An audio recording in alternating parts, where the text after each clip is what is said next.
Hi hello friends, நான் தான் உங்களோட ஃபயர் ஃபைட்டர் பிரசாந்த். இது பார்த்திங்கன்னா மதுரை ரயில் நிலையத்துக்கு ஒரு கால் ஒன்று வந்துச்சு.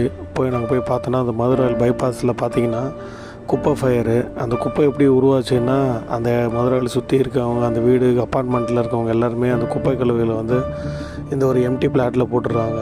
இது 1 வருஷம் 2 வருஷம் நாங்கள் பார்க்கல. இது கிட்டத்தட்ட ஒரு 3 வருஷமாக இந்த இடத்த வந்து எங்கே பார்க்குறோம். அது மரத்தூளுங்க. அந்த மரத்தூளை பார்த்திங்கன்னா அது குப்பையில் அது தேவையில்லாத இடத்த வெளியில் போடணும்.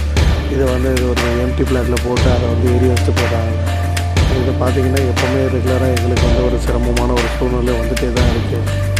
இதனால் இந்த எம்டி பிளாட் மட்டும் இல்லாமல் இது கிட்டத்தட்ட ஒரு 1.5 ஏக்கர் இருக்கும். இதில் இருக்கிற மரம், செடி, விலங்கு எல்லாமே வந்து சுற்றிலும் மாசுபடுறது.